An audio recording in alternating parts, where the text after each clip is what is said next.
Good morning public, बिस्मिल्लाहिर्रहमानिर्रहीम, अस्सलाम वालेकुम। मैं हूं आपके साथ आपकी मेज़बान मुनीज़ मोइन। अस्सलाम वालेकुम। आज कुछ खबरों पे पहले हम गुफ्तगू मेरे ख्याल में हल्की फुल्की आपस में करें। हरमीत को भी ले लें। हरमीत जी क्या हाल चाल है? बिल्कुल जी, अस्सलाम वालेकुम, गुड मॉर्निंग पब्लिक। कैसे हैं मुनीज़े और रूह साहब? आप मुझे मिस कर रहे हैं कि नहीं? हाँ बिल्कुल मिस कर रहे हैं। और ये हरमीत, पहली बात मैं ये बताऊं कि कल 100 के करीब हिंदू जो गए थे थरपारकर वगैरह के इलाके से हिंदुस्तान एक बेहतर मुस्तकबिल के लिए, वहाँ पे जो सलूक हुआ उन लोगों के साथ और हिंदुओं के साथ, उसकी बुनियाद के ऊपर वो वापस पाकिस्तान आ गए हैं और पाकिस्तान में बड़ा वेलकम किया गया, उनको फूलों के हार पहनाए गए।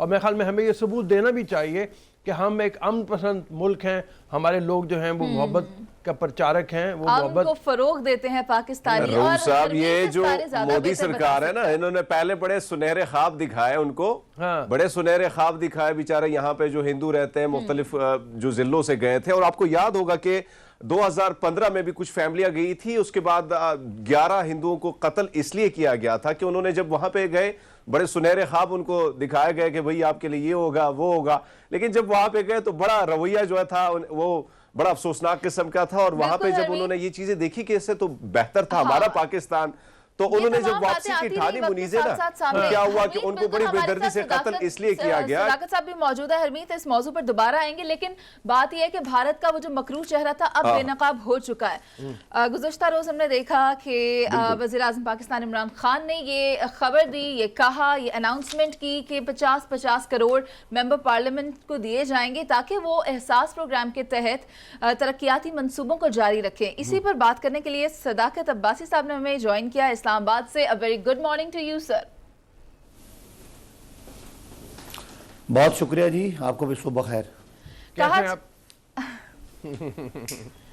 सदाकत साहब, पहले तो बता दें कि आप कैसे हैं और उसके बाद बताइए कि ये तरक्याती मंसूबों के बारे में जो कहा गया है, इसके बारे में क्या इम्कानात हैं, क्या तरक्याती मंसूबों का आगाज अब हो जाएगा और वो जोन से भी इश्यूज आ रहे हैं अपने हलकों में, अपने डिस्ट्रिक्ट्स में, सूबों में, सिटीज में, क्या उनको अब वो रकम मिल जाएगी ताकि वो अपने मंसूबों का आगाज कर सकें?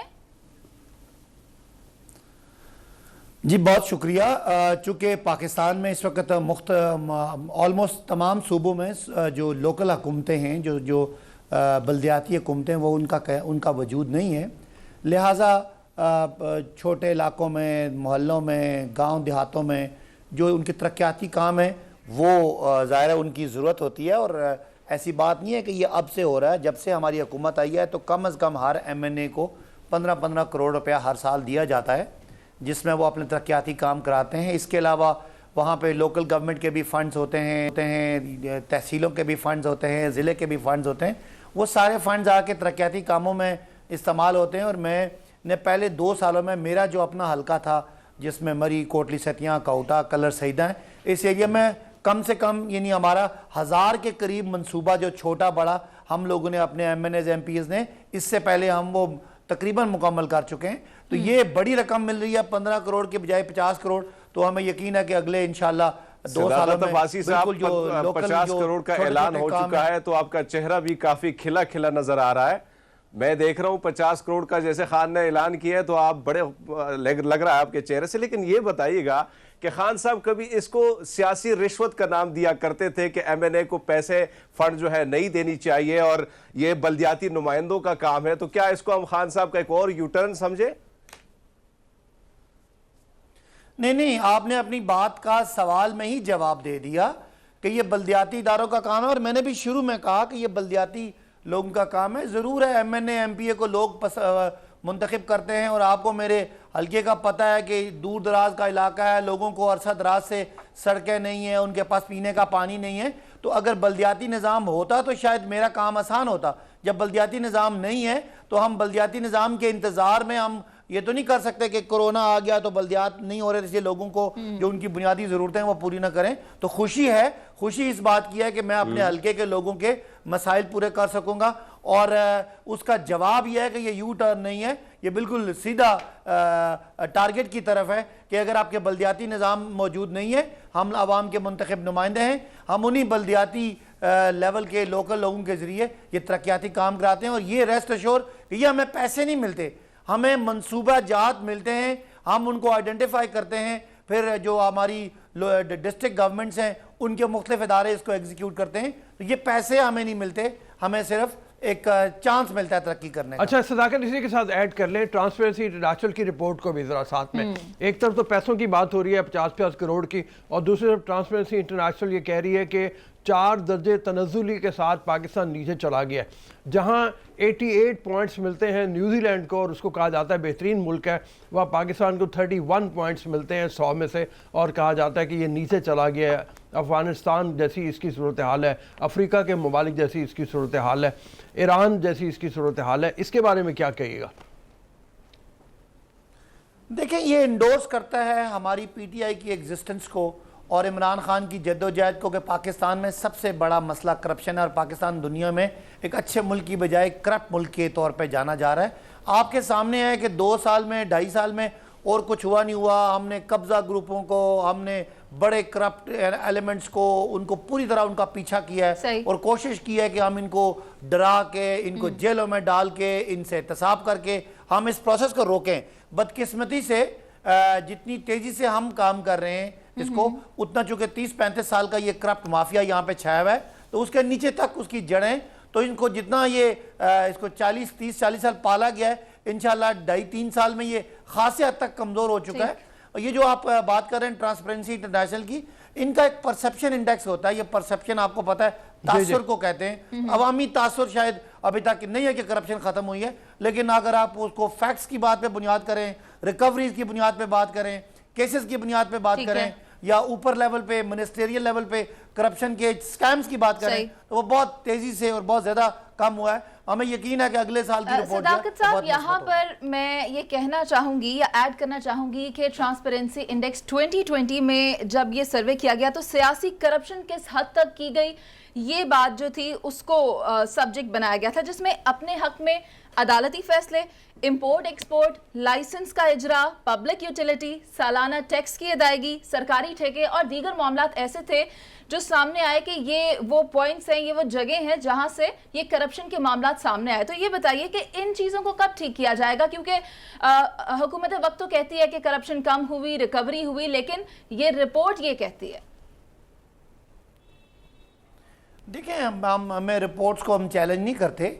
ये सारी बातें जो आप पिन पॉइंट कर रही हैं, सारी बातें ठीक भी हो सकती हैं, उसमें कुछ गलत भी हो सकती हैं, लेकिन इसका सही जो पैमाना है या सही इसका जो फोरम है, वो तो कोई ना कोई आईनी इदारा है, चाहे वो नैब है, चाहे वो एंटी करप्शन है, FIA है, कोई अदालत है। तो ये बातें जो आप कर रही हैं, बिल्कुल ये बातें रिकॉर्ड का हिस्सा अगर हैं तो डॉक्यूमेंट्री एविडेंस होगी। तो ये बात आप याद रख लें, इमरान खान साहब के करीबी तरीन लोग भी अगर किसी स्कैम में, किसी इस किस्म के अगर इनका मामले में आते हैं तो उनको कभी माफ़ी नहीं मिलेगी, ज़ीरो टॉलरेंस है। हाँ, एक हद तक हमने कहा है कि करप्शन का जिन इतना बड़ा हो चुका था कि उसके मुकाबले में हमारा कद भी छोटा लगता है कि हम उसको खत्म नहीं कर पाएंगे, लेकिन जिस कमिटमेंट से इमरान खान हरमीत एक सेकंड ठहरो, मैं यहाँ पर एक और बात ऐड करना चाहूंगी, वो ये कि कल जो PTI और इत्तेहादी जमातों का इजलास हुआ, पार्लिमानी पार्टी इजलास, उसमें ये बात वज़ीर-ए-आज़म इमरान खान साहब से की गई। उन्हें बताया गया कि जो वहाँ पर मौजूद है, सब्ज़ बाग दिखा रहे हैं मुशीर और वज़ीर, उनका भी एहतसाब किया जाए। ये बातें उस इजलास में हुई हैं, यानी आपके अंदर से ही ये आवाज़ें आ रही हैं। तो यही तो हमारी तरबियत थी कि गलत बात पे कोई चुप नहीं होगा, और अगर किसी पे भी कोई आपको बात नजर आएगी तो आप बात करेंगे। इससे पहले तो आपको पता है पॉलिटिकल पार्टीज थोड़ी थी, खानदानी एक मोरूसी निज़ाम था और एक माफिया से लोग एक दूसरे को, आपने देखा नहीं परसों मरियम साहिबा को कि वो लाहौर के सबसे बड़े कब्जा ग्रुप के साथ जाके खड़ी और ये कहती हैं कि हम इसके साथ हैं।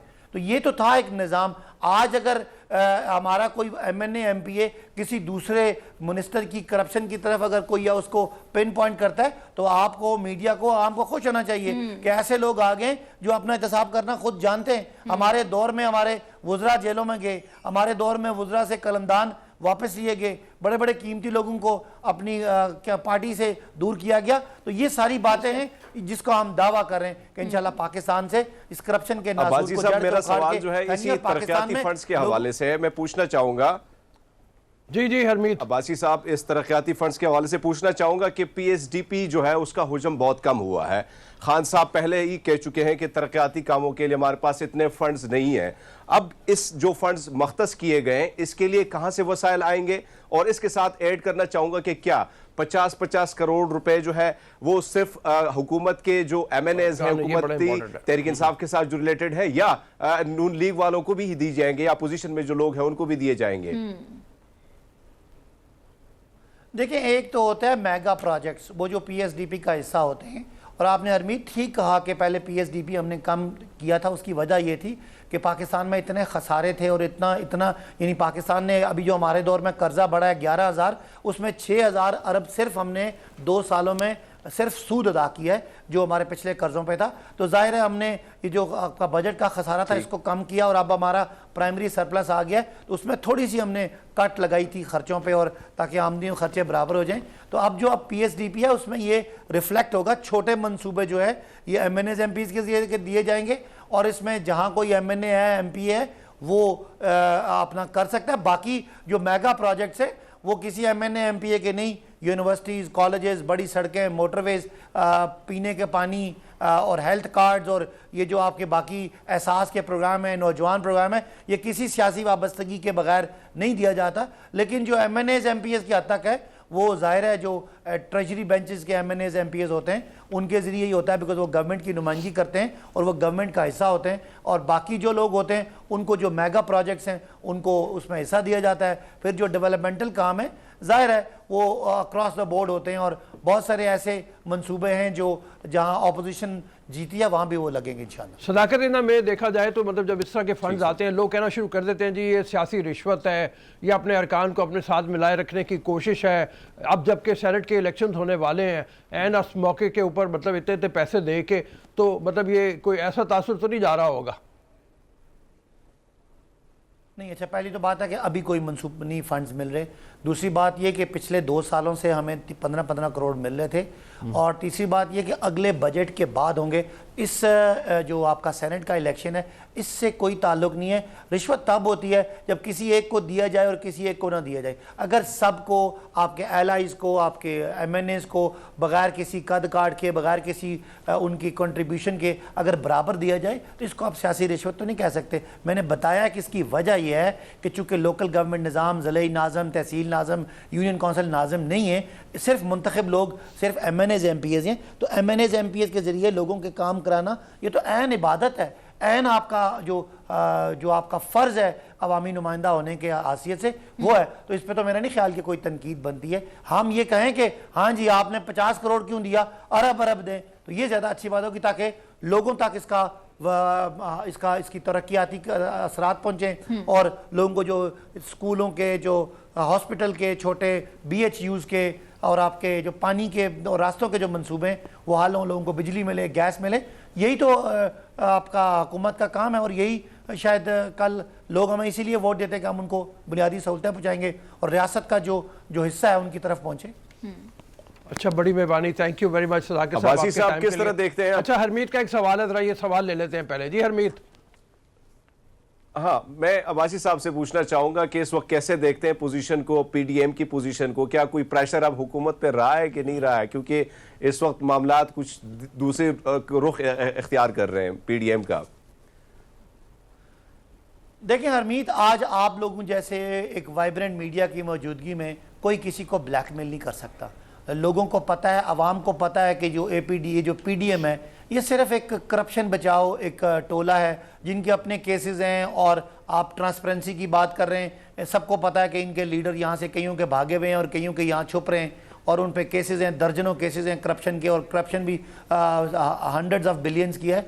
तो वो उनके पीछे कभी आवाम नहीं हो सकती। लिहाजा तहरीकें तब आती हैं जब आवाम के मफाद में हो। वो सबको पता है कि ये आवाम की बजाय अपने ख़ानदानों को, अपने बच्चों को ये सियासत में लाते हैं और उनके ज़रिए पैसे कमाते हैं। और मियाँ साहब के बच्चे जो हैं वो पैसे कमाने के बाद, अरबपति होने के बाद, अब वो पाकिस्तान के शहरी नहीं, अब वो लंदन के शहरी हैं, इंग्लैंड के शहरी हैं। तो ये तो इनका हाल है। तो कौन अब पाकिस्तान का अपना बच्चा इनके लिए सड़कों पे भेजेगा, जिनके अपने बच्चे खा पी के मोटे ताज़े होके लंदन की सड़कों पे वो मज़े कर रहे हैं और सारे पैसे इन गरीब बच्चों के। यहाँ लोगों के पास खाने को नहीं है, लोगों को पहनने को नहीं है, पीने को पानी नहीं है।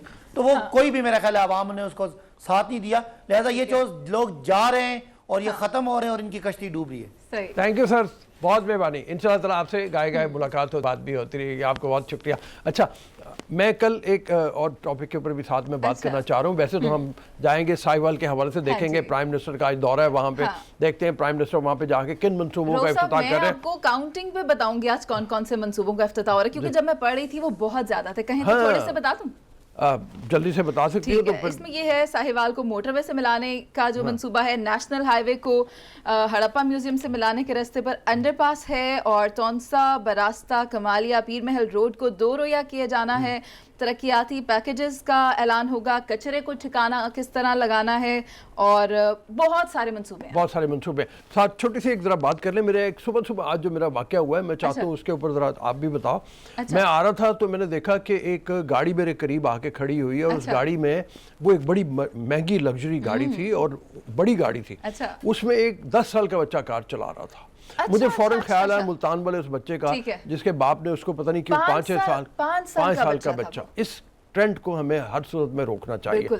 माँ बाप के लिए कम से कम ये सबक होना चाहिए, ये किस तरह से बच्चों को भेज देते हैं। और आप देखें कि ये बच्चे अगर किसी को मार दें या एक्सीडेंट कर दें और खुद मारे जाएं तो इसका जिम्मेदारी किसके ऊपर आएगी? रोज़ा, हरमीत को गाड़ी चलानी आती है? हरमीत से पूछते हैं, हरमीत आप ड्राइव करते हो? बिल्कुल, लेकिन मैं खुद हैरान हुआ कि 5 साल का बच्चे, आप देखें इससे कबल एक और वीडियो भी आई थी जिसके बाद गिरफ्तारी भी हुई है, उस पे जो वालिद है उनको भी गिरफ्तार किया गया। तो जिस तरह रऊफ साहब ने किया कि हम तो चलो गाड़ी चला ही लेते हैं, हाँ बड़ी गाड़ियां मतलब ट्रक और इस तरफ तो नहीं गए हैं, लेकिन हाँ मोटर कार चला ही लेते हैं। लेकिन रऊफ साहब की बात से मैं एग्री करूंगा कि देखें ये जो चीज चल रही है, छोटे बच्चे अब जो ड्राइव कर रहे हैं, इवन आप बाहर जाएं तो 18 साल से कम बच्चा जो है वो उसको गाड़ी अलाउ नहीं है, मतलब जब तक वो 18 साल उसकी उम्र नहीं होती उसको लाइसेंस भी नहीं दिया जाता। तो यहाँ पे कानून जो है इस पे काम करना होगा, यानी सख्ती बरतनी होगी। रऊफ साहब क्या मतलब ये बड़ा हैरान कर देने वाली चीज है कि एक बच्चा वो भी बड़ा फास्ट ड्राइव कर रहा है, वो वीडियो भी आप अगर देखें तो होना जरूरी है। और इसी के साथ रऊफ साहब हमें एक ब्रेक पर, इसके बाद हम ये पब्लिक को बताएंगे कि पीडीएम कहां तक जा सकती है, क्या वो इस सिस्टम के साथ चल सकती है या नहीं चल सकती। इससे पहले मैं साहिवाल चले जाए, साहिवाल जाते हैं पहले, उसके बाद चलेंगे उस तरफ। ठीक है, जहां रऊफ साहब कह रहे हैं हम पहले वहां जाएंगे। Welcome back public. अहलियान साहिवाल के लिए खुशखबरी है। वज़ीर आज़म पाकिस्तान इमरान खान आज साहिवाल जाएंगे और 18 अरब से ज़ायद रकम के तरक्याती मंसूबों का इफ्तिताह करेंगे। बहुत से नए प्रोजेक्ट्स वहाँ पर लॉन्च होने जा रहे हैं, जो ऑलरेडी वहाँ पर हैं उनको कुछ ठीक किया जाएगा। अस्पताल के कुछ बेड्स हैं, कुछ सड़कें हैं, कुछ को लिंक करना है। बहुत सारे कूड़े की रिसाइकलिंग का मंसूबा है बहुत बड़ा, जो हमें बड़ा इंपॉर्टेंट मंसूबा है, इसलिए एक ऐसा मंसूबा जो दूसरे मुल्क के हिस्सों के लिए भी एक नमूना बन सकता है, मतलब उसके तहत उसको किया जा सकता है काम करना। लाहौर के लिए तो खासतौर पर ऐसा मंसूबा होना चाहिए जहाँ कूड़ा इतना ज्यादा हो गया है कि लाहौर को वो कह रहे हैं बागों की बजाय कूड़े का शहर लग रहा है, मतलब। और लाहौर तो बाद में कराची की क्या अबतर सूरत हाल है। ऐसे में अगर साहिवाल में ऐसा कोई काम होता है तो उसको देखते हुए दीगर जो शहर हैं वहां पर भी अगर इस तरह के प्रोजेक्ट्स लॉन्च होते हैं तो क्या ही बात हो जाएगी। ठीक है, तो नुमाइंदा हमारे साथ मौजूद है। बिल्कुल रऊफ साहब, हमारे साथ साहिवाल से शाहिद रफीक मौजूद हैं। Shahid, a very good morning to you. बताओ क्या क्या तैयारियां चल रही हैं साहिवाल में इमरान खान की आमद से पहले?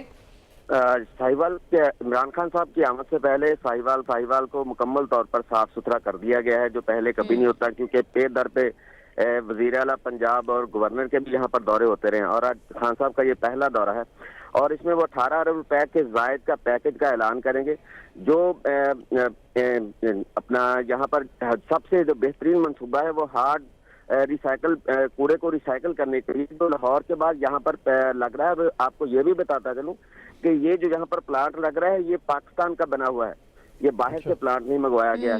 और इसके साथ साथ एशियन डेवलपमेंट बैंक की तरफ से जो ग्रांट है 18 अरब से जायद का, यहाँ पर सबसे बड़ा जो होगा वो 6 अरब रुपए से जायद का सेवरेज सिस्टम मुकम्मल तौर पर साहिवाल का तब्दील कर दिया जाएगा। अच्छा, तो उसे 2 अरब से जायद का यहाँ पर साफ पानी के मंसूबे लगेंगे और इसी तरह से यहाँ पर जो वाटर ट्रीटमेंट प्लांट है, जो मेरा ख्याल है कि पाकिस्तान का ये पहला लगेगा वाटर ट्रीटमेंट प्लांट साहिवाल में एशियन डेवलपमेंट बैंक की ग्रांट से, उसके लिए भी 200 एकड़ से जायद जमीन खरीद ली गई है। और वहां पर ये वाटर ट्रीटमेंट प्लांट लगेगा, जिसका इफ्तिताह आज उनकी ओपनिंग होगी और ये काम शुरू हो जाएगा। बहुत तेज रफ्तारी से यहाँ पर काम शुरू हो रहा है जी। ठीक है, साहिवाल में इंतजामात किए जा रहे हैं। साहिवाल में अगर देखा जाए पहले इस किस्म के दौरों से पहले इतनी सफाई सुथराई नहीं होती, लेकिन जब इस तरह कोई दौरा आता है तो फिर सब एक्टिव हो जाते हैं। तमाम बड़ी मजे की खबर में मैं देख रहा था कि सड़कों पे पंक्चर लगा के मतलब सड़कें बनाई नहीं गई उनको, लेकिन यह है कि उससे अंदाजा होता है कि सड़कों की कितनी बुरी हालत होगी। खैर चलो, ये भी बड़ा खुशाइंद है। काश वैसे शायद से पूछना चाहूंगा कि शायद खान साहब का पहला दौरा है और वहां पे जाहिर बात है कि इससे कबल भी कई दौरे हो चुके हैं, तो कैसे देखते हैं अवाम कितने एक्साइटेड है अपने वज़ीर आज़म को देखने के लिए, खान साहब को, और जाहिर बात है कि उनको यकीन भी है कि खान साहब जो ऐलान करेंगे वो पूरा भी होगा। हाँ जी बिल्कुल, अवाम तो बहुत एक्साइटेड है, मगर उनके लिए एक मायूसी की खबर भी ये है कि खान साहब सिर्फ सर्किट हाउस में आएंगे, वहां पर 3 घंटे वो गुजारेंगे और वहीं से ही वापस चलेंगे। सब सारे के सारे ओपनिंग सेरेमनी जो भी होगा, प्रोग्राम तश्कील देंगे, वो सिर्फ सर्किट हाउस में ही होगा। सर्किट हाउस साहिवाल से बाहर है, खान साहब डायरेक्ट वहीं पर आएंगे।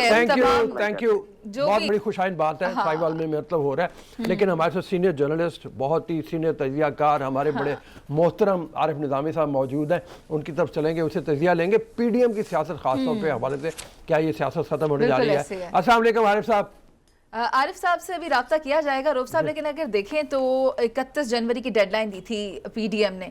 अब होगा क्या? ये जमातों में जो एक यूनिटी है या जो इत्तेफाक है, ये बन पाएगा या नहीं? ये मामला कहाँ जाते हैं, किसको किससे तहफ़्फ़ुज़ात हैं, किसने क्या पेशकश की, क्यों नहीं मानी जा रही, इन सब बातों पे आरिफ निज़ामी साहब से तो जानेंगे ही, लेकिन अब वो दमखम पीडीएम में नजर नहीं आता। दमखम की बात नहीं है, असल में इंटरनल प्रेशर जो है ना, और अपनी अपनी प्रायोरिटीज़ की बुनियाद के ऊपर, वो जो मज़हर ने बात की थी ना चंद दिन पहले, वो बड़ी लगती है कि असल में मसला ये है कि देखो ना, पीपीपी तो गवर्नमेंट में इस वक्त, सिंध में उनकी गवर्नमेंट है, वो किसी भी सूरत में चाहेंगे नहीं कि रेजिग्नेशन दे के, जो फजलुर रहमान साहब का बहुत ज्यादा है, वो गवर्नमेंट में नहीं है। पहला मौका है कि वो रऊफ साहब तभी तो कहते हैं कि जब नवाज शरीफ साहब वापस आएंगे तो फिर हम ये करेंगे, नवाज शरीफ साहब वापस आएंगे तो फिर हम वो करेंगे। वो पता नहीं वो किसने कह दिया, लेकिन मेरा मतलब है वो अंडर पीपीपी के अंदर मीटिंग के अंदर बात हुई थी, ये जरूर किसी ने कहा। हर बात पे ये बिलावल साहब शर्त रखते हैं। बिलावल साहब ने वो बाद में उनकी पीपीपी की तरफ से ये आई ना कि जी अंदर पार्टी के अंदर मीटिंग में बात हुई थी, ये मतलब नहीं हुआ था।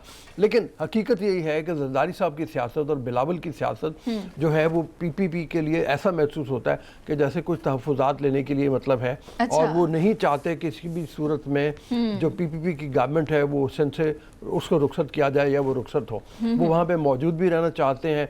इसी बुनियाद के ऊपर उन्होंने ये कहा कि जी हम इन हाउस तब्दीली लाने की कोशिश करें, जानते हुए। और मौलाना फजलुर रहमान भी कह रहे हैं, नून लीग भी कह रही है कि इन हाउस तब्दीली नहीं आ सकती किसी भी सूरत में। और फिर रऊफ साहब, उस पर आप ये मुलाकातें भी तो देखें जो उस्मान बुज़दार साहब से चल रही हैं, कल भी मुलाकात हुई। हाँ, 2 लोगों की, एक पीपीपी के, एक नून लीग के। एक रईस नबील हैं जो पाकिस्तान पीपल्स पार्टी से हैं और काशिफ महमूद हैं जो पीएमएलएन से हैं। अब उन्होंने ये मुलाकातें की हैं, लेकिन अब पीडीएम के अंदर क्या बनेगा? क्या मजीद मुलाकातें भी मुतवक्के हैं? हरमीत से भी पूछते हैं। जी हरमीत। रऊफ साहब, मैं तकरीबन 3 महीने पहले की बात है कि मैंने इस पर एक आर्टिकल लिखा था, और मैं क्योंकि कई चीज़ें मैंने बड़ी करीब से देखी थी। जब सजरानी साहब को चेंज करने की बात आई थी कि इन हाउस चेंजेस लाएंगे, सेनेट में हम ले आएंगे, और उसके बाद जो चीज़ें हमने देखी तो उससे भी अंदाज़ा हो गया था कि ये टिकने वाले नहीं है। क्योंकि अभी आप देखिए, मौलाना साहब का एक अलग बयान आ रहा है, अब बिलावल साहब का एक अलग बयान आ रहा है, जरदारी साहब ये कहते हैं कि पत्ते जो है वो बड़े गलत तरीके से खेले गए हैं। हाँ। और आखिरी पत्ता मैं ही फेंकूंगा।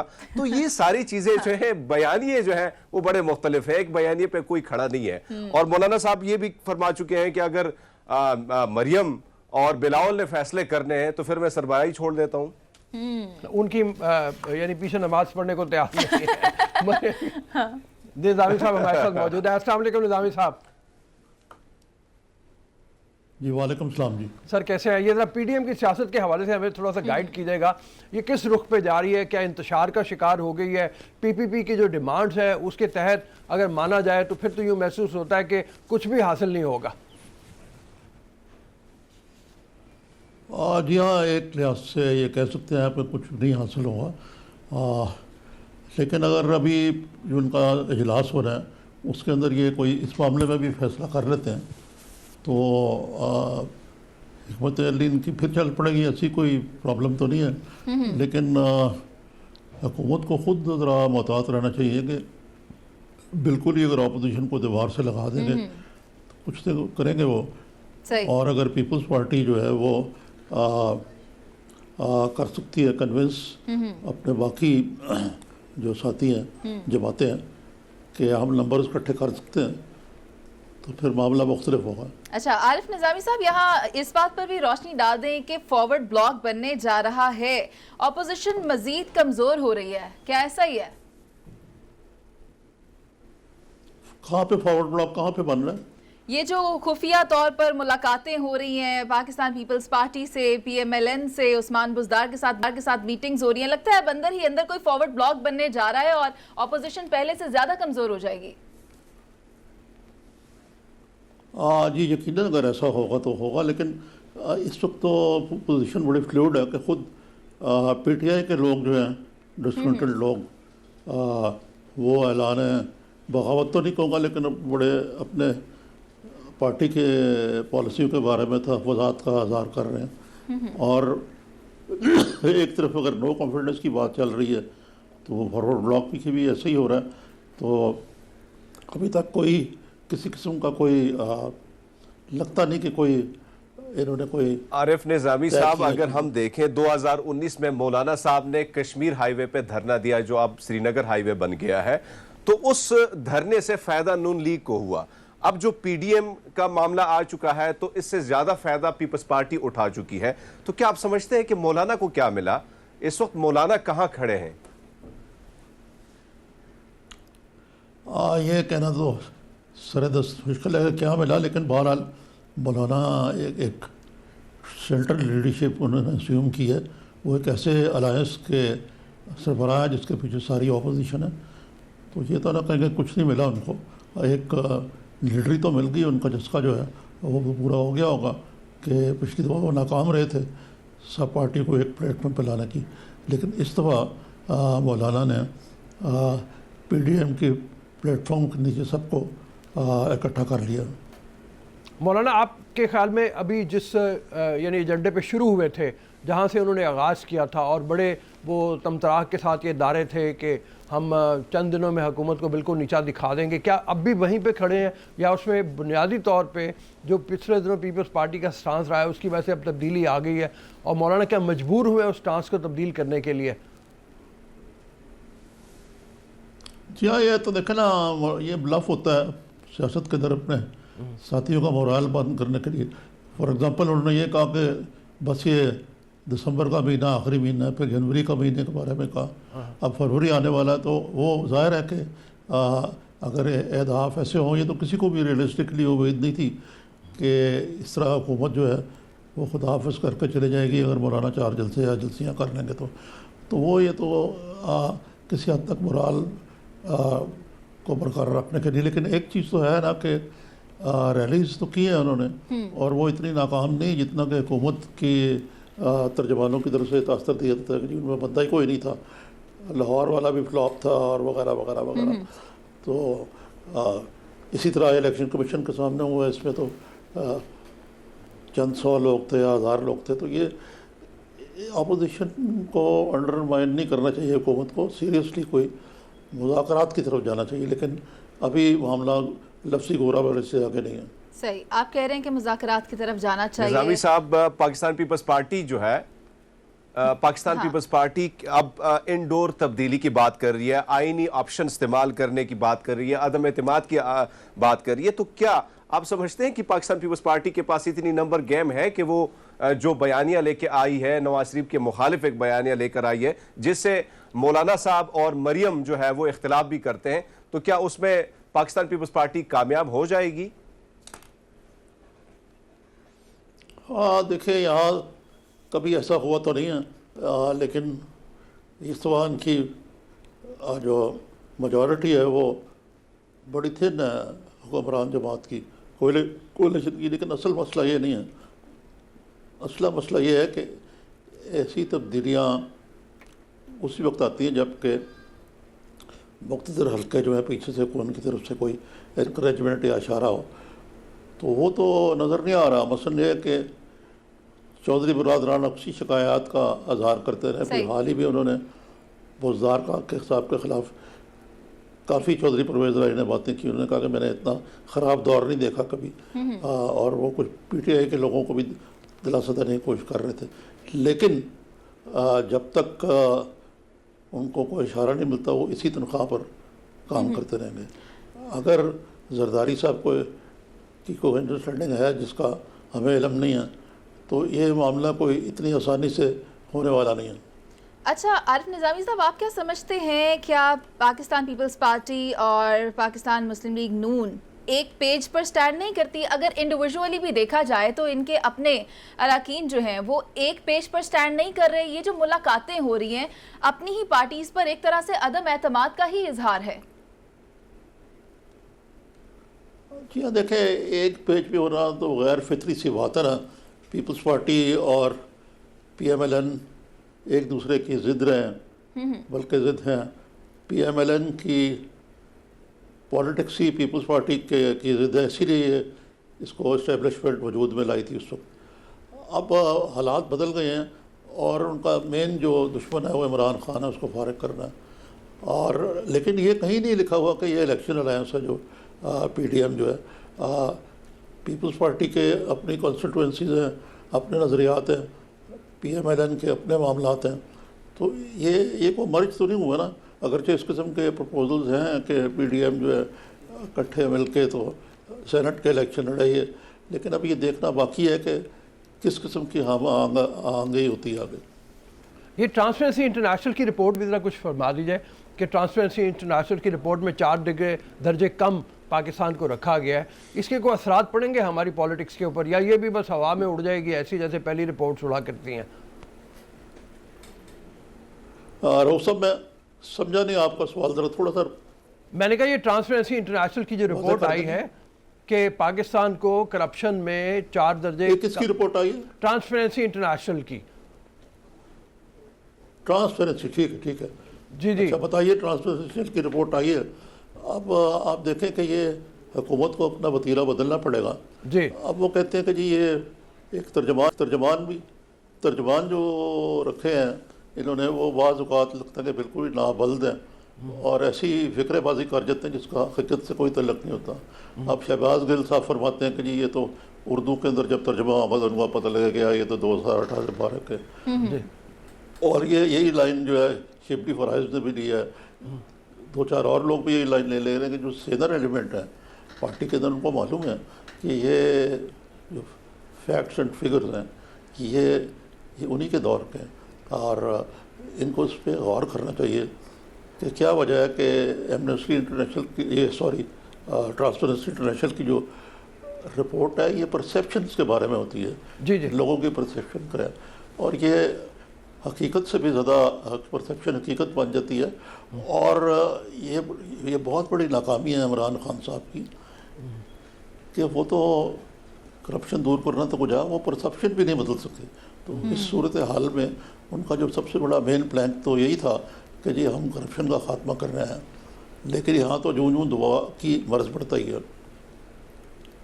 इसी रिपोर्ट में आप ये देखिए कि ये जो परसेप्शन के हवाले से है उसमें तारीफ़ भी की गई है लोगों के हवाले से, उसी परसेप्शन के ऊपर नैब की तारीफ़ की गई है।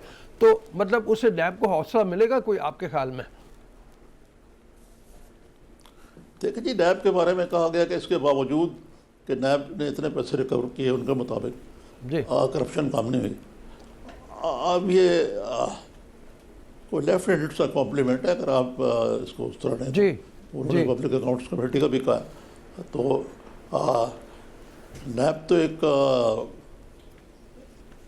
ऐसा मसला है जिसके ऊपर मेरे ख्याल से ट्रांसपेरेंसी के बावसफ पाकिस्तान में तो बहुत अफवाज पाए जाते हैं। थैंक यू सर, बहुत मेहरबानी, बहुत बहुत शुक्रिया आपके लिए। इंशाल्लाह ताला फिर आरिफ साहब से किसी वक्त मुलाकात भी करेंगे जाके और बात भी करेंगे। रऊफ साहब उन्होंने कितनी दुरुस्त बात फरमाई कि परसेप्शन नहीं बदल पाए लोगों की।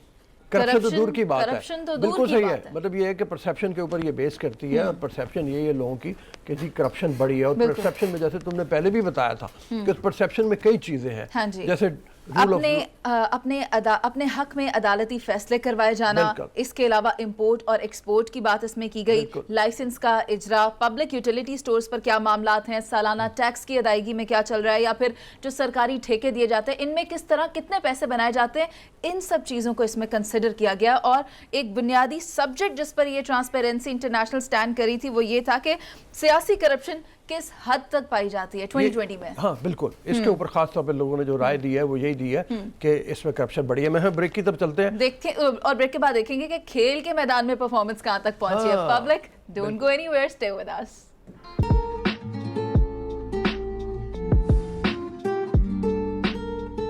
Welcome back public. हमने आपको ब्रेक पर जाने से पहले बताया था कि आपको बताएंगे खेल के मैदान में सिचुएशन क्या चल रही है। तो रऊफ साहब 56 की लीड है और 214 पे 6 खिलाड़ी आउट हो चुके हैं। और यासिर शाह उनका जादू इस वक्त सच चढ़ के बोल रहा है। 4 विकेट वो ले चुके हैं, 1 विकेट नुमान अली ने लिया है और 1 हसन अली लेने में कामयाब हो गए हैं। इस वक्त उनके जो मेजर बहुत सारे प्लेयर हैं वो आउट होकर पेविलियन में जा चुके हैं। और बहमा अगरचे मतलब अभी उनका बड़ा इस्टेब्लिश प्लेयर है, वो है लिंडे, मेरे ख्याल में एक और उनका बैट्समैन है वो भी है। याया हुसैनी हमारे साथ शामिल है, चल के उन्हीं से बात करते हैं। याया अस्सलाम वालेकुम। जी रऊफ साहब अस्सलाम वालेकुम। वालेकुम अस्सलाम। आप क्या समझते हैं, कोई कमांडिंग पोजीशन में आ गया पाकिस्तान इस वक्त जिसने लीड कम है और उसके ऊपर 6 आउट भी हो गए हैं?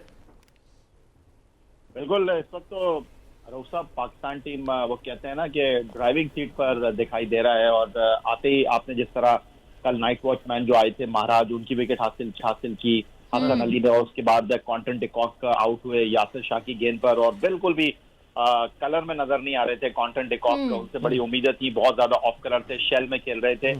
लेकिन उसके बाद टेम्पा बवूमा वो और उनके साथ ये जो इस वक्त लिंडले बैटिंग कर रहे हैं, ये 2 खतरनाक बैट्समैन हैं। और पहली इनिंग में भी इन्होंने 35 रन स्कोर किए थे। बवूमा जो है वो फॉर्चुनेटली रन आउट हो गए थे।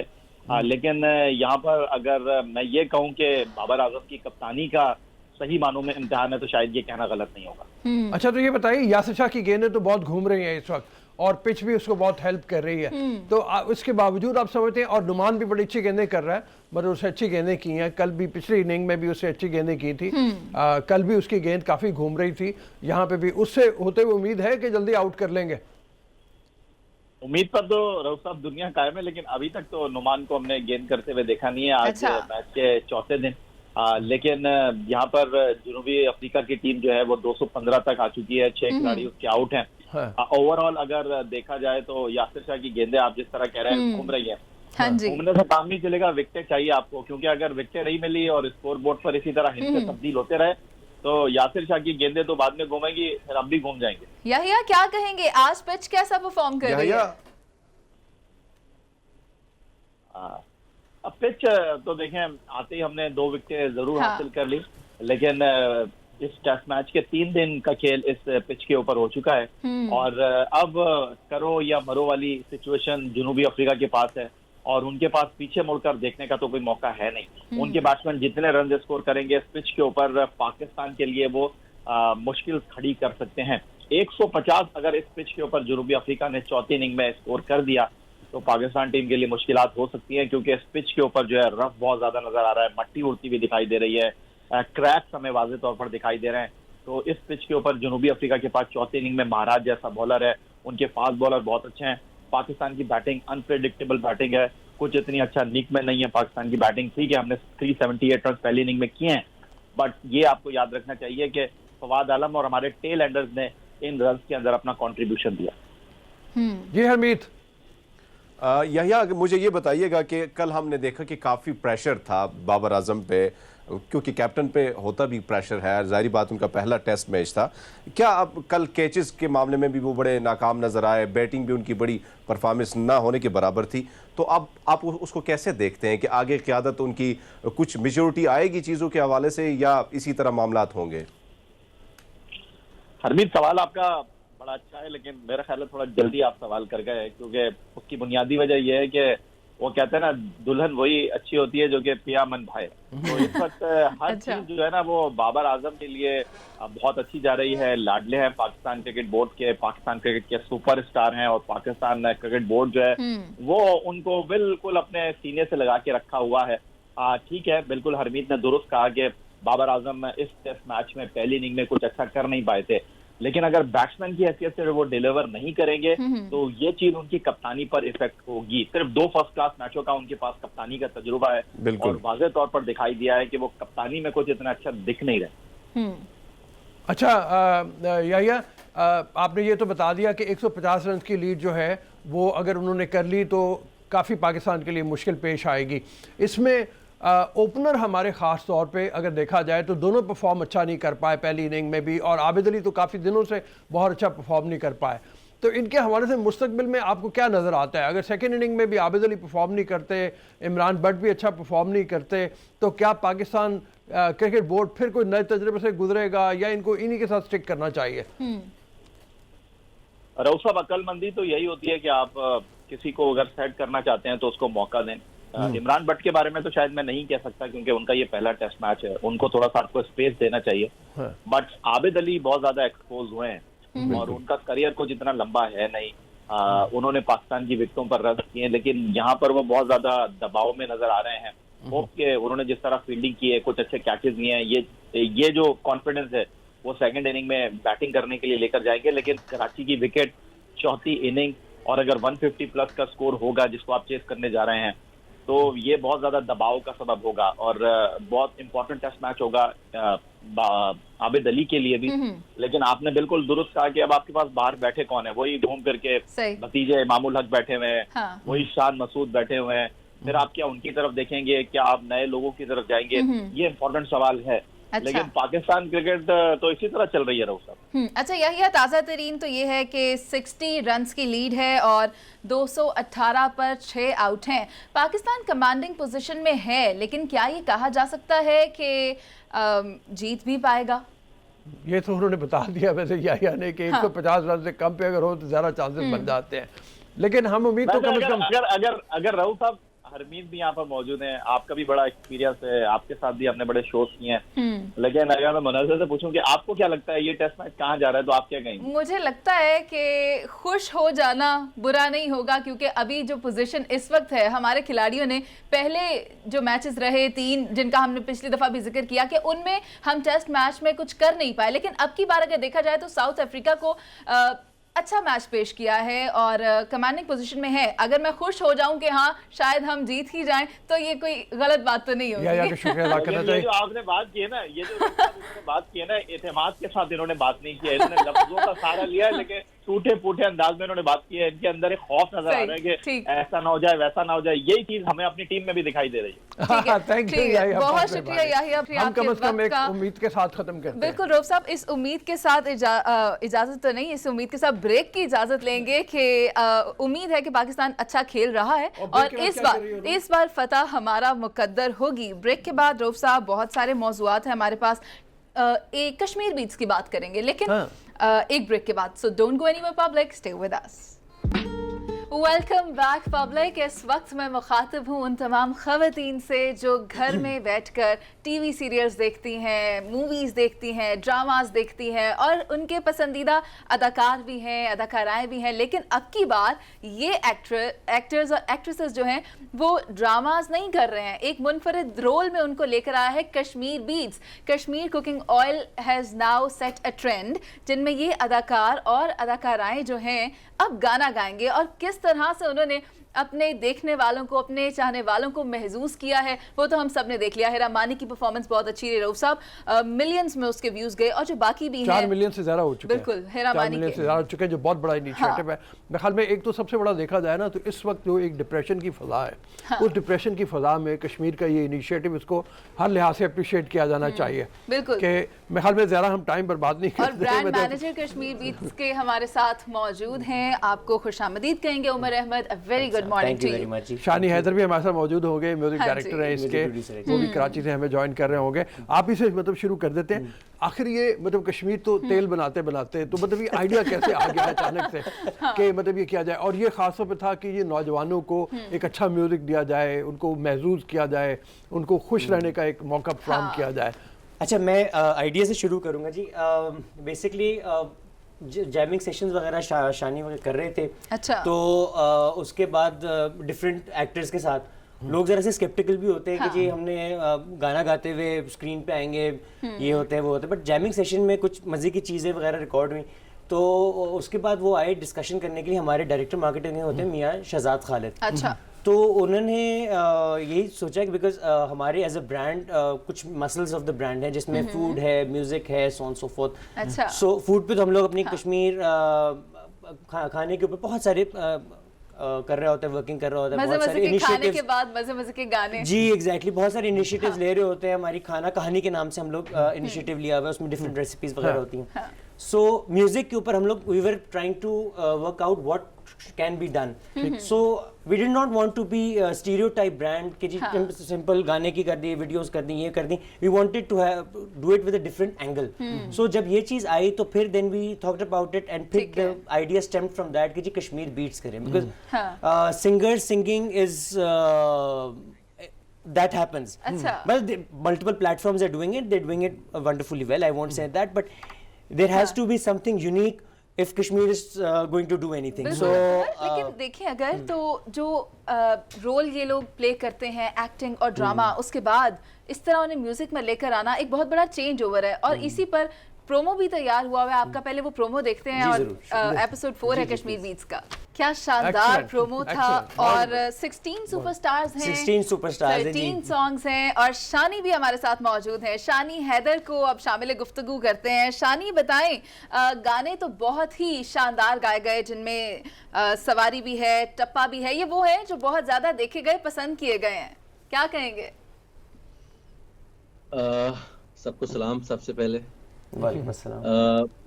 गाने ऑडियंस पसंद कर रही है, बहुत हम लोग को बड़ा अच्छा लग रहा है कि बड़ा डिफरेंट फॉर्मेट है ये। हम लोग इतना एक्सपेक्ट नहीं कर रहे थे कि लोग ऐसा रिस्पॉन्ड करेंगे, लेकिन आई थिंक हमारी उम्मीदों से बहुत ज़्यादा रिस्पॉन्ड किया है, क्योंकि आवाम पहले से कोविड से इतना तंग आई हुई थी। आई थिंक उनको एक नई एंटरटेनमेंट मिली है म्यूजिक की शक्ल में, तो उन्होंने काफ़ी इंजॉय किया इस चीज़ को।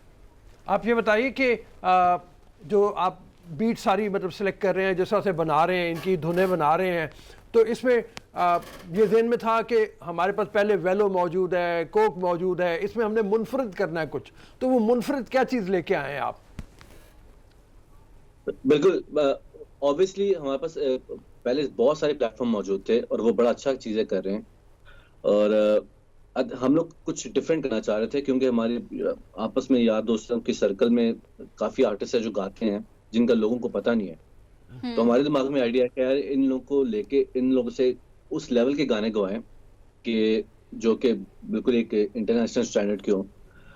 तो इन कुछ लोगों ने गाया, वो खुद गा के सरप्राइज हो गए कि यार हमने कैसे गा दिया। शानी, खुद यकीन नहीं आता। शानी, माइक पे अपनी बिल्कुल आप लोगों ने इतने खूबसूरत अंदाज में पेश किया। शानी आपकी तरफ वापस आएंगे, तब तक आप जरा अपना फ्रेम सेट कर लें, जरा सेंटर में होके बैठ जाएं। उतनी देर हम उमर से बात करते हैं। उमर, पब्लिक रिस्पांस कैसा है, ओवरऑल फीडबैक क्या आ रहा है? जी पब्लिक रिस्पांस बहुत, अल्लाह का शुक्र है, बहुत अच्छा रहा है।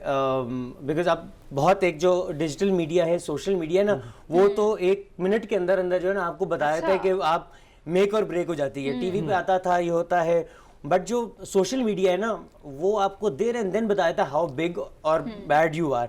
सो by the grace of God it has been wonderfully well. मतलब लोकली बहुत ज़बरदस्त रिस्पांस आया, इंटरनेशनली बिकॉज आपके ओवरसीज पाकिस्तानी इतने सारे हैं, उनकी तरफ से इतनी ज़बरदस्त रिस्पांस हमें मिली है। दे हैव बीन, मतलब गाने सुन रहे हैं, बहुत ज़बरदस्त कमेंट्स आ रहे हैं हमारे सोशल मीडिया के ऊपर। The views have been wonderful. 4 million plus views पे है हमारा जो बेस्ट परफॉर्मिंग गाना है हिरामानी का सवारी। उसके बाद 2 million प्लस पे सारे गाने, 2.5 जर्निश का बहता दरिया has been above 2.6, 2.5। मतलब it has been a wonderful experience so far by the grace और of God. अभी सिर्फ हालांकि मेरे ख्याल में हफ्ता 10 दिन हुए हैं, सिर्फ 3 एपिसोड हुए हैं। तो अब this is the season finale which is going to happen, which is going to air today. So उसमें 4 गाने हैं हमारे, जो अभी आपने प्रोमो भी शेयर किया था। एहसन खान है, ज़ारा नूर अब्बास सिद्दीकी हैं, शानी हैं, जुबाब हैं, इमरान अब्बास तो हमारे पहले इमरान वो इनिशियल एपिसोड्स में थे, इमरान थे, सबसे पहले मेरे ख्याल में वही था जी। इमरान अब्बास के। देखिए ये एक्टर्स ने जिस तरह से परफॉर्म किया है ना, मैं hats off to them, because obviously थोड़ा सा स्केप्टिकल होते हैं कि they already have that big aura and big personalities. तो दे ऑलवेज वांटेड कि यार इट शुड गो अप, जो उनकी बियॉन्ड इमेजिनेशन। लेकिन उमर, हम ये देखते हैं कि जब कश्मीर का नाम आता है तो खाने ही जहन में आते हैं, पकवान ही जहन में आते हैं। शान हमें ज्वाइन कर चुके हैं वापस। शानी, आप ये बताएं कि ब्रांड परसेप्शन ही बदल कर रख दिया आप लोगों ने। तो आपको पता है हमारे लोगों को यहाँ पे 2 चीजों का शौक है, खाने का और गाने का। तो यही हमारा सुनते हैं तो वो ऑब्वियसली चीजें लाइन अप करती हैं बड़ी। तो वो कश्मीर शुरू से बड़ा एंटरटेनमेंट के साथ जुड़ा हुआ है। तो कभी अवार्ड्स में, कभी इधर कभी उधर। तो आई थिंक ये कश्मीर ही ये चीज इनिशिएटिव ले सकता था हमारे साथ।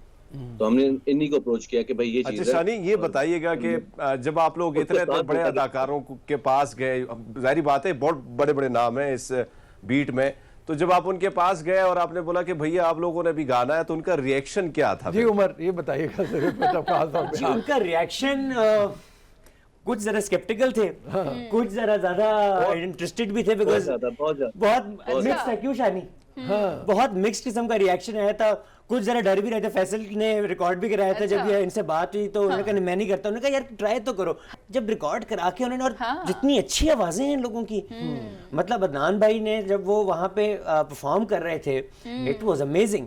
और उनकी जब वो हमिंग कर रहे थे, क्या वो बांसुरी बजाते हैं, क्या उनकी माशाल्लाह से आवाज है भाई, सबके सब। इमरान की क्या जबरदस्ती है सबकी। आई वुड से शानी हमारे सुपरस्टार, उनकी क्या जबरदस्त माशाल्लाह से परफॉर्मेंस थी। सवारी को देख ले पहले, मेरे ख्याल में सवारी हमारा एक सबसे प्लीज सवारी देखते हैं पहले। 4 मिलियन से ज्यादा इसके व्यूज हो चुके हैं। सबसे बड़ी बात ये, इमरान जैसे जैसे उमर कह रहे हैं कि ये एक सबसे ज्यादा रिस्पॉन्स इसका। तो हम भी देखते हैं कि ये सवारी किस तरह का है। बिल्कुल दुरुस्त। अच्छा, ये अदाकार जो है, ये परफॉर्मेंस तो इनकी एक्टिंग में तो बहुत शानदार है ही, लेकिन म्यूजिक में इतना वंडरफुल परफॉर्म कर रहे हैं। हाउ? क्या कोई प्रैक्टिस हुई है, ट्रेनिंग सेशंस हुए हैं? वो तो ऑब्वियसली नेचुरल टैलेंट होता है, तो उसको वही चीज सामने आती है। They were all naturally talented. Practices हुई, ऑब्वियस प्रैक्टिस तो नहीं मैं कहूँगा, वो सिंगिंग सेशंस हुए, रिकॉर्डिंग सेशंस हुए, और मतलब obviously थोड़ा सा, but they were so wonderful singers by themselves that the results are in front of you. मैं उस पे I don't need to comment any further on it. अच्छा, तो ये बताओ कि मतलब म्यूजिक सिलेक्ट करते हुए जाहिर है उसको भी बड़े सेशंस हुए होंगे कि हम किन बीट्स के ऊपर जाएं, किन बीट्स के ऊपर ना जाएं। हमारे जो एक ब्रांड का परसेप्शन भी है कि वो भी होगा इस तरह के। हम बहुत, मेरे ख्याल में आपने सेशन लगाए होंगे पहले। जी, मैं इस पे रोसा ये कहूँगा कि देखिए हमारा ब्रांड है माशाल्लाह से, it's 60 odd years old brand, 1962 से एस्टैब्लिश हुआ। It's a heritage brand. ठीक है। सो उसकी स्टोरी जो है वो स्टार्ट होती है 1962 से। अभी हमारा एक टीवीसी भी चला था जिसमें भी हमने दिखाया था कि हमारी लेगेसी और हम हेरिटेज को कितना प्रमोट करते हैं, because we are heritage, we are entrenched in the blood of Pakistan. ठीक है। सो हेरिटेज से लेके जहाँ पे हम अपनी ट्रेडिशंस को और अपनी रवायात को मेंटेन करते हैं, वहाँ से लेके हमने अपने यूथ के लिए फिर हमने ये गाने वगैरह, ये जो हमारा पूरा बीट्स का एक इनिशिएटिव है, ये हम लोगों ने फिर उस टारगेट ऑडियंस के लिए लाए जो कि हमारी यंग जनरेशन है, न्यूली वेड वाइफ्स हैं, या फिर हमारे यंगर जनरेशन। इसमें आप देखिए कि डिफरेंट जॉनरास के ऊपर हमने काम किया।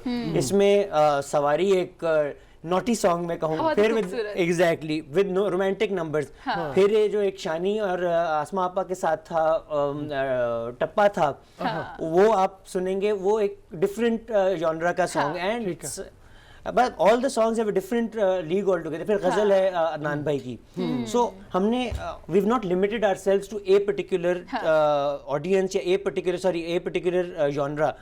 तो हमने एक्सप्लोर किया था कि हमारी जो पूरी ऑडियंस है ना, एक नया वेंचर करें ताकि लोग अपने जो भी उनके म्यूजिकल इंटरेस्ट है ना, वो वी ट्राई टू ट्रिगर दो म्यूजिकल इंटरेस्ट की। जहां आपने बात की है उमर, वहीं शानी को ऑनबोर्ड करते हैं। शानी, ये बताएं कि आप तो म्यूजिक डायरेक्टर हैं, कौन कौन से चैलेंजेस का सामना करना पड़ा अभी तक? चैलेंजेस आई थिंक सबसे ज्यादा बड़ा चैलेंज था वो ये था कि हम लोग एक नई चीज करने जा रहे थे, और म्यूजिक में रहते हुए इन सबकी आवाजों के मुताबिक गाने बना रहे थे, क्योंकि मतलब ये इतने पक्के सिंगर नहीं है। ऑब्वियसली इन्होंने अपने से बहुत ज्यादा अच्छा गाया, तो इनके मुताबिक हमने गाने बनाए थे, डिजाइन करने थे गाने पूरे, लिरिक्स और मेलोडी एंड सब म्यूजिक, और हर गाना हमें डिफरेंट जॉनर में चाहिए था, कोई गाना किसी से मैच नहीं करना चाहिए था। हाँ, ये भी बात तो और बीच में फिर ये भी था कि एक्टर जो थे उनकी अपनी पर्सनैलिटी पे सूट करे, वो चीज स्टेज पे खड़े होकर उनके सूट करे उनके ऊपर। तो बड़े चैलेंजेस बड़े गुजरे हैं, बड़े प्रैक्टिस सेशंस हुए हैं हमारे, बड़े हमारी जैमिंग्स हुई हैं, बहुत सारी चीजें हुई हैं, उसके बाद फिर हम लोग एक नतीजे पे पहुंचे।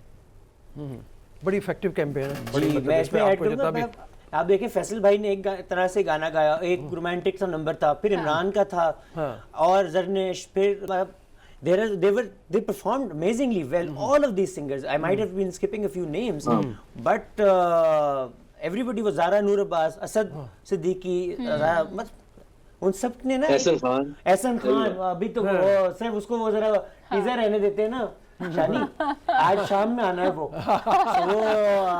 वो तो खैर शाम में आएगा, वो फिर आप लोग उसके ऊपर जज करेंगे। मतलब आपने एक टीजर छोड़ दिया, पब्लिक के लिए टीजर छोड़ दिया कि आज जरूर देखें। जी, सीजन क्लोजर है जी हमारा, सो अभी देखें, लेट्स सी जी, इंशाल्लाह आज सीजन क्लोजर हो रहा है विद 4 सॉन्ग्स। हाँ, कैसे वैसे आप समझते हैं कि मतलब आपका परसेप्शन चेंज हुआ है ब्रांड का, मतलब उस लिहाज से देखा जाए देखिए, तो इंडस्ट्री में ये बड़ा एक डिफिकल्ट या एक टफ इनिशिएटिव्स होते हैं कि आप कुकिंग ऑयल ब्रांड, एक वरना रन ऑफ द मिल चीजें चल रही होती हैं, ऐसे एक स्टैंडर्ड चीजें, बट आप when you try to stand out, तो फिर it's a tough decision, and the market has gazed and the market has responded very well to it, I must say, because वो you don't expect these kind of different initiatives from cooking oil brand, वरना cooking shows होते हैं, ये चीजें होती है, they do take initiative, but venturing into a different initiative altogether. Shows करवाए जाते हैं कुकिंग से मुतालिक और फेस्टिवल्स होते हैं, लेकिन म्यूजिक में इन्वेस्ट करना एक कुकिंग ऑयल के लिए, ये ख्याल कहाँ से आया, ये कैसे सोच लिया कि अब हम पकाने से गाने की तरफ देखिए, जाएंगे? मैं आपको पहले जिस तरह बता रहा था कि हमारे ना फूड म्यूजिक फेस्टिवल जो है ना, हमारे एज अ ब्रांड कश्मीर के जो है ना कुछ मसल्स हैं, ठीक है, जिसमें हम फेस्टिविटीज में, जिसमें हम लोग इसमें हम लोग ये फूड फेस्ट कर रहे होते हैं, नेशन वाइड कर रहे होते हैं, उसमें हम इन्वेस्ट करते हैं। फिर फूड में हमारी खाना कहानी का इनिशिएटिव है, जिसमें बहुत डिफरेंट प्लेटफॉर्म से हम वर्किंग कर रहे होते हैं, डिफरेंट चीज़ों पे कर रहे होते हैं। म्यूजिक हमारा एक प्लेटफॉर्म है जो कि हमारा कनेक्ट कर रहा होता है with our audience, with our young audience, ठीक है, एंड विद कुछ गाने हमारे ऐसे हैं जो जरा सी हमारी मतलब, but it's the combination is for all the audience, जो हमारे टारगेट ऑडियंस है। सो मेरे ख्याल में शानी, ये बताइएगा कि देसी, अगर देखा जाए कश्मीर कुकिंग ऑयल में लजीज पकवान के साथ अब देसी गानों का तड़का, तो कभी सोचा था कि इतनी पजीराई मिलेगी आपके इन तमाम तर वीडियोस को? मैं बताती हूँ, ये शानी के लिए आपने क्वेश्चन पूछा कि मैं रिपीट कर लूं या मुनीज़ रिपीट करेंगे? नहीं, हमें उम्र से जवाब ले लेते हैं, शानी को शायद आवाज नहीं गई। जी जी, देखिए, जैसे आपसे मैं बता रहा था कि कुकिंग ऑयल का ब्रांड जो है ना, वो है एक एसोसिएट करते हैं अपनी ऑडियंस के साथ, और ऑडियंस किस किस चीज़ से अप्रिशिएट करती है, उसमें music is definitely one of those areas. So आप कहें कि जी सिर्फ कुकिंग होती है, तो that you can't limit your brand, because our brand is for the audience, ठीक है, and the audience likes music, it is a positive thing. जैसे आप मारूफ साहब बता रहे थे कि एक बहुत एक सैड या डिप्रेसिव से सिचुएशन से हम निकलते हुए आ रहे हैं, तो music gives that sense of life and sense of happiness to the audience. So the brand is not limited to the brand is for the audience, and वो connectivity जो है ना, that is developed through what they love। अच्छा, आपने बहुत बताया सवारी के बारे में, थोड़ा सा टप्पे के बारे में बताओ। वो तो शरारती हो गया, टप्पा क्या है? टप्पे पे मैं शानी से कहूंगा कि वैसे सबसे ज्यादा मुझे अगर अच्छा लगा है तो टप्पे मैंने 2-3 दफे सुने हैं बाजी। टप्पे पे शानी जरा बताओ, टप्पे पे कमाल किया, आपा की परफॉर्मेंस कमाल किया है वैसे। ओह माय गॉड जी शानी, टप्पा क्या है? सर टप्पा, हम अब क्या बोलूं मैं, सब बच्चों की, लड़कों की, कवारे लड़कों की स्टोरी है। अच्छा। हर बच्चा अपनी माँ से कहना चाहता है लेकिन कह नहीं पाता, जब भी कहता है तो उसको जूते पड़ते हैं। अच्छा। तो पूरी स्टोरी ये है कि माँ अपने बेटे प्यार करती है, उसने उसको बड़ी मेहनत से पाला है। अच्छा। और वो बड़ा हो गया है और उसको शादी करना चाहता है, लेकिन माँ कहती कि मैं शादी नहीं कराऊंगी तुम्हारी, ठीक है, तुम बहुत भोले हो, मैं तुम्हारी शादी नहीं कराऊंगी, तुम फंस जाओगे। तो ये सारी स्टोरी बड़े मजे की उसमें पूरी कन्वर्सेशन चल रही है गाने में। तो हाँ, तो मोर लाइक अ शादी सॉन्ग। अच्छा, सारी बातें तो आपने बता दी, तो क्यों ना फिर टप्पे को सुन लिया जाए। टप्पे को सुन लेना टप्पे को सुनते हैं। क्या बात है भाई। खूबसूरत कॉम्पोजिशन और खूबसूरत म्यूजिक, कश्मीर बीट्स ने एक नया रूप दिखा दिया है उन एक्टर्स और एक्ट्रेसेस का जो हमने पहले कभी नहीं देखा था। और एक खबर के साथ हम शानी और उमर से इजाज़त लेंगे, इन दोनों को अब अल्लाह हाफ़िज़ कहेंगे। इसके साथ साथ ये आपको बता दें कि आज शाम को 6 बजे 4 गाने रिलीज़ होने जा रहे हैं। एहसन खान का टॉर रिलीज़ हो रहा है, शानी और जुबाब परफॉर्म करेंगे, ज़ारा परफॉर्म करेंगी, जाले परफॉर्म करेंगे। अब देखते हैं कि ये 4 गाने क्या तहलका मचाएंगे और किस किस के दिल में घर करेंगे। वापस आएंगे एक ब्रेक के बाद public, so don't go anywhere, stay with us.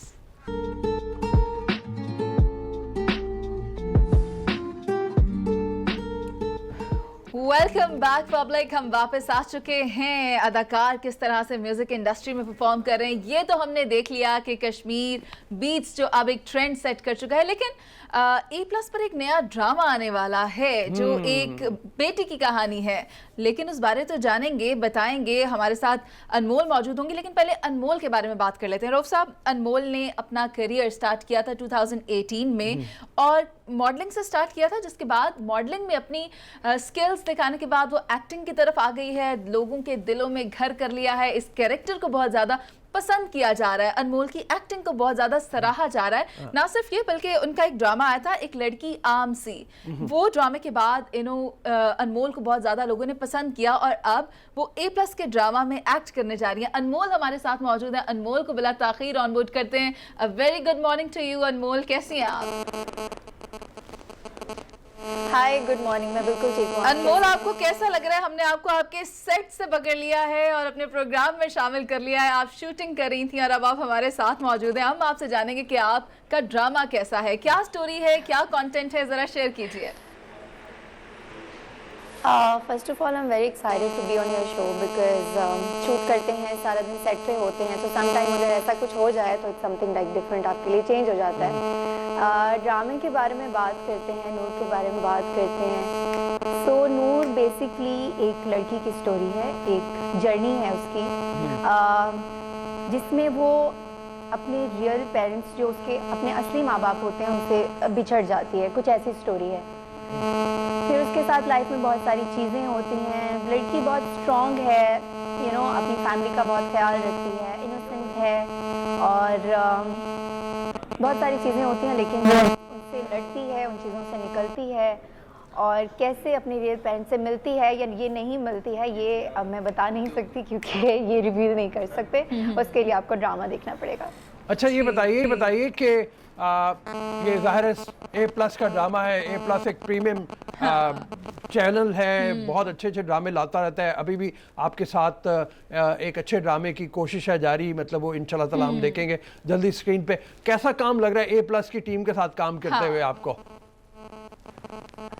अच्छा, I tell you one thing कि बेसिकली मैंने A+ से स्टार्ट किया था। लोगों को ऐसा लगता है कि मेरा फर्स्ट प्रोजेक्ट एक लड़की आम से था, वो नहीं था। बेसिकली मैंने A+ का एक प्ले किया था, कमबख्त तनु, दैट वाज माय कैमियो। तो मैं उसमें जो हीरोइन थी ड्रामे की, उनकी फ्रेंड बनी थी।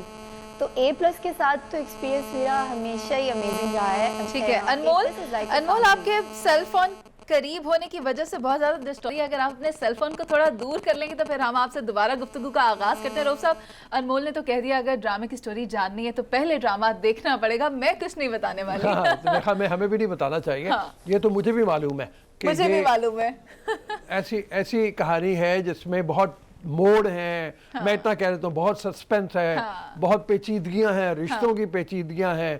तो ये अनमोल से जैसे हम बात कर रहे थे A+ के बारे में, वो हमें बता रही थी। वापस आ गई है अनमोल। बिल्कुल। अच्छा अनमोल, बताएं फिर क्या चीज थी जो आपको एक्टिंग की तरफ ले आई मॉडलिंग के बाद? क्या चीज थी जो एक्टिंग की तरफ ले आई? आई डोंट नो, मुझे फील हुआ कि मैं मॉडलिंग ज़्यादा अच्छी नहीं कर सकती। मुझे लगा कि इंटरनली मैं एक्टर थोड़ी बहुत कोशिश कर सकती हूँ, maybe I can be actor. तो जब मुझे एक लड़की आम से ऑफ़र हुआ, मैंने वो किया उसके बाद मुझे और ज़्यादा लगा कि काम करने के बाद मुझे रियलाइज़ हुआ कि मैं एक्ट कर सकती हूँ, मैं एक्ट्रेस बन सकती हूँ, मॉडल नहीं बन सकती। अच्छा, इसी तरह ना कश्मीर बीच ने भी देखा कि लोग एक्टिंग बहुत ज्यादा अच्छी कर रहे हैं, कितना वो गाने फर्क भी होता है अच्छे गा रहे मॉडलिंग हैं। के बाद एक अदाकारी के मैदान में कदम रखना, तो कितना एक्सपीरियंस, जाहिर बात है कि बहुत से चीजें डिफरेंट होती है। तो आपका ये एक्सपीरियंस कैसा रहा? बहुत मुश्किल होता है, बहुत मुश्किल होता है, क्योंकि मॉडलिंग जो होती है लाइक आपको सिर्फ पोज देना होता है, आपको स्टिल रहना होता है, राइट लेफ्ट बस ये देखना होता है। लेकिन जब आप एक्टिंग करते हैं तो you need a lot of emotions. Actors जो होते हैं वो बहुत सेंसिटिव होते हैं, ऐसा मुझे लगता है। तो वो जब एक्ट करते हैं तो वो अपने इमोशंस जो होते हैं वो इंटरनली अपने आप को भी एक्सप्लेन कर रहे होते हैं हर कैरेक्टर में, तो डिफरेंट कैरेक्टर होते हैं, डिफरेंट चीज़ें होती हैं, लेकिन जब तक आप अपने कैरेक्टर से कनेक्ट नहीं होना आप एक्ट नहीं कर सकते। सो मॉडलिंग से एक्टिंग का जो डिफरेंस है वो बहुत ज़्यादा है, क्योंकि मॉडलिंग में आपको चुप रहना है, आपको कुछ नहीं बोलना, आपको बस देखना है। लेकिन एक्टिंग में आपको एक्सप्रेस करना है, अपनी फीलिंग्स बतानी है, लोगों को फील करवाना है कि आपका कैरेक्टर क्या है। अनमोल, आपको देखकर लगता है कि आप से ज़्यादा खूबसूरत कोई नहीं है, लेकिन ऐसे में आपने ये बताया कि मॉडलिंग में संजीदा, खामोश और चुप रहना है। अगर एक्टिंग की बात की जाए, हाउ कैन वन परफॉर्म? अभी आप इतनी खुशबाश लग रही हो, अगर आपको आपका प्रोड्यूसर अभी कह दे a very serious role Anmol, बिल्कुल नहीं हंसना, then how would you act? देखें, आप अभी तक हंस रही हैं। बिकॉज जब मुझे कभी कोई ऐसा सीन होता है, बहुत सारे सीन्स हैं जिनमें मैं रो रही हूँ, सैड होती हूँ, सो इट्स जस्ट लाइक कि आपको डायरेक्टर के साथ 5-7 मिनट बैठना होता है, आपको उनसे पूछना होता है मूड, और आगे और पीछे की स्टोरी होती है। मैं हमेशा देखती हूँ कि पीछे हुआ क्या था बेसिकली, फिर वो मूड कैरी करना होता है। तो मैं जब भी कोई ऐसा सीन होता है तो मैं थोड़ी देर अकेले सीन ले जाती हूँ और साइड पे ले जाती हूँ, जैसे फील करती हूँ तो हो जाता है। अनमोल, ये बताओ, ये जो रोल आप करने जा रही हो, अनमोल, सबसे इसमें पेचीदगियां, हरमीत एक सेकंड में जरा ये आपका सवाल भी अभी लेते हैं। जी जी तो, जी जी जी जी अनमोल, ये बताओ कि जो रोल आप करने जा रही हो इसकी पेचीदगियां हैं बहुत सारी, और जैसे कि हमें कहानी का मालूम है, ये पेचीदगियों के मुताबिक आपने कैसे एडजस्ट किया फिर अपने रोल को? कभी खुश, कभी गम, कभी मोहब्बत में परेशानी, ये सारी आप जो है वो आप समझती हो कि इस ड्रामे में इतना मार्जिन भी था कि आपको एक्टिंग का ज़्यादा मार्जिन मिलेगा? हमारे जो डायरेक्टर हैं रियाज कश्मीरी, उनके साथ मेरी वो फर्स्ट प्रोजेक्ट है, and I was so excited जब मैं मीटिंग के लिए गई, एंड आई वाज प्रेइंग कि ओके हम ये कर रहे हैं। जब मैंने स्टोरी सुनी, स्टोरी डिफरेंट थी, कुछ अलग लगा मुझे, हमारे पास कंटेंट है, मैं चाह रही थी कि कुछ सास बहू से हट के कुछ ड्रामा में कुछ होना चाहिए। जब मैंने ये स्टोरी सुनी तो मुझे बहुत अच्छा लगा। ठीक है, अनमोल की आवाज़ रखा नहीं पा रही है, शायद सेलफोन की वजह से ऐसा मुमकिन हो रहा है, लेकिन अनमोल ने बताया कि अगर किसी एक्ट्रेस को या एक्टर को एक रोल में अपने आप को ढालना है तो उसके लिए उसको उसका स्पैन मिलना बहुत ज़रूरी है। अगर संजीदा कैरेक्टर है तो उसको थोड़ी देर अकेले रहकर अपने आप को उस फील में लाना होगा। तो आप इसमें बहुत एक्सपर्टी रखते हैं, इज़ दैट सो ईजी? नहीं, बिल्कुल सही है। मतलब ये है कि सबसे पहली तो बात मैंने जैसे कही ना कि मैंने जो कहानी पढ़ी है, ये जो A+ पे आने वाला ड्रामा उस हवाले से, वो ये है कि इस ड्रामे के इस किरदार के अंदर कई लेयर्स हैं। बिल्कुल। और वो जो आउटर इफेक्ट्स पड़ रहे हैं ना, जो बैरूनी असरात पड़ रहे हैं, वो उसके किरदार को तब्दील कर रहे हैं। हादसात हैं, तकदीर है, किस्मत है, वो किस्मत आपको कहाँ ले जाती है, उस किस्मत के मुताबिक तो ज़ाहिर है अदाकार को जब ये मार्जिन मिलेगा तो परफॉर्म भी अच्छा करेगा। और नूर के मुझे कम से कम स्टाइल से ये लग रहा है कि बहुत अच्छा परफॉर्म कर रही होगी वो। लेकिन रऊफ साहब, मैंने अनमोल से कहा, अनमोल आपने एकदम से बिल्कुल संजीदा होकर दिखाना है। अनमोल तो पहले भी हंस रही थी और वो बाद में भी हंसती रही, मुझे लगा शायद अभी दोबारा पूछ लो। अभी हमारे साथ मौजूद है। अच्छा अनमोल, रऊफ साहब कह रहे हैं कि आप बहुत ही आसानी से किसी भी कैरेक्टर में ढल सकती हैं, तो मैंने कहा अनमोल तो एक हंसी ही नहीं संभाल पाई। अच्छा, अगर एकदम से अनमोल को सैड होना पड़े, संजीदा और खामोश और रोने वाला होना पड़े, तो how would she do that? अच्छा, अभी मैं बिल्कुल सैड हो जाऊं? हाँ। ओके थोड़ा मुश्किल है क्योंकि मैं जब सीन में नहीं होती तो मैं ऐसे ही होती, लाइक हंसती होती हूँ, but let's try. I think ये हरमीत भी कोई बात करना चाह रहे हैं। जी Harmeet. Okay, see Anmol did it very well. वैसे आप सैड होते हुए भी ज्यादा क्यूट लगती है और हंसते मुस्कुराता चेहरा लग रहा है आपका। लेकिन रऊफ साहब ने मेरा सवाल मुझसे छीन लिया। वही सवाल मैं भी करना चाह रहा था कि कितना मुश्किल था आपके लिए इस प्रोजेक्ट में क्योंकि अलग अलग कैरेक्टर में जाना जो है यकीनन बहुत मुश्किल काम होता है, तो कितना आपको ये लगा ये मरहला जो चल रहा था स्क्रीन का सवाल पे? भी करना था और दिल की बात भी करनी थी। मुझे ज़्यादा मुश्किल नहीं हुई। उसका रीज़न ये था कि मुझे ऐसा लगता है कि ये जो कैरेक्टर है, नूर का कैरेक्टर है, ये कोई भी लड़की हो सकती है। अगर कोई स्ट्रॉन्ग पॉजिटिव लड़की है वो कोई भी हो सकती है। सेकेंडली मेरे डायरेक्टर ने मुझे बहुत हेल्प आउट किया। मैं हमेशा अपने डायरेक्टर से सजेस्ट करती हूँ, उनसे आइडिया लेती हूँ कि ये कर सकते हैं या ये नहीं हो सकता है, उनसे भी पूछती हूँ, अपनी राय भी देती हूँ। तो नूर को प्ले करते हुए बहुत सारी मुश्किलात भी आई, बहुत इजी भी नहीं था, लेकिन ये था कि जब मैंने कैरेक्टर को ओन कर लिया, मुझे लगा कि मैं नूर ही हूँ। When I was on set I was Noor, I was not Anmol. तो जब मैंने ये फील किया कि मैं नूर ही हूँ, मेरे साथ पीछे ये हुआ है, मुझे मेरे साथ आगे ये होगा, तो मुझे अभी ये परफॉर्म करना है, तो मैं उस कैरेक्टर को लेके चल रही थी। तो फिर मेरे लिए इजी हुआ कि अब मैं इसको परफॉर्म कर सकती हूँ। अगर अनमोल रहते तो मेरे ख्याल से मैं ये परफॉर्म नहीं कर सकती थी। कितनी इंटेलिजेंट ही नूर वैसे बोल रही है कि मैं ये हो जाती हूँ, मैं वो हो जाती हूँ, मैं ये कर देती हूँ, लेकिन कहानी नहीं बतानी। कहानी का सस्पेंस बाकी रखना है। लेकिन नहीं, कहानी नहीं बताऊंगी, कहानी नहीं बताऊंगी। हम कहानी पब्लिक को नहीं बताएंगे क्योंकि कहानी का हमें पता भी चल गया मालूम तो है। फिर कहानी हाँ, एग्जैक्टली। वैसे हमें तो पता है, लेकिन नूर जो है वो आगे बताना नहीं चाह रही। जी हरमीत, बिल्कुल ना, बिल्कुल नहीं। बड़ी पक्की है भाई। हाँ, बिल्कुल लग नहीं रही, लेकिन है पक्की डायरेक्टर की बात तरफ पे। से स्पेशल इंस्ट्रक्शंस आई हैं कि नो कमेंट्स अबाउट कैरेक्टर और अबाउट ड्रामा। अच्छा नूर, ये बताओ कि आपने डायरेक्टर की बहुत तारीफ की है, जरा राइटर के बारे में भी थोड़ी सी बात हो जाए कि राइटर जो है उसने कितना अच्छा लिखा है, कितनी मोहब्बत से मतलब उसने ये किरदार बनाया है, उसके बारे में भी कुछ बोल दो। राइटर तो अगर ऐसी चीज है, अगर वो होगा नहीं तो ना डायरेक्टर डायरेक्ट कर सकता है, ना एक्टर एक्ट कर सकता है। तो स्टोरी तो आपके लिए बहुत इंपॉर्टेंट होती है। बिल्कुल। तो राइटर ने बहुत अच्छा लिखा है। कुछ चीजें होती हैं जो हम चेंज करते हैं, कुछ डायलॉग्स होते हैं, लेकिन स्टोरी बनाना एक बहुत मुश्किल काम है जो उन्होंने बनाई। और मैंने बहुत अप्रिशिएट भी किया कि स्टोरी लाइन जो थी वो अमेजिंग थी। अनमोल, हमारे ना प्रोग्राम का वक्त खत्म हो रहा है, आपने आप बस ये बता दें आपका ये ड्रामा कब तक आ रहा है, कब तक रिलीज हो जाएगा? इसकी अभी ऑन एयर डेट नहीं है, टीजर्स आ रहे हैं A+ पे, लेकिन बहुत जल्द इंशाल्लाह फैब के फर्स्ट वीक में आ जाएगा। बहुत शुक्रिया आपका अनमोल। A+ के नाजरीन, पब्लिक न्यूज के नाजरीन तैयार हैं क्योंकि एक बहुत ही खूबसूरत ड्रामा आने वाला है और अनमोल इसमें परफॉर्म करेंगी। हमने स्टोरी तो नहीं बताई, अब व्यूअर्स को अगर ये जानना है कि स्टोरी क्या है तो they will have to stay tuned at A+। अभी के लिए हमें इजाजत दें पब्लिक, दोबारा हाजिर होंगे कल। अल्लाह हाफिज।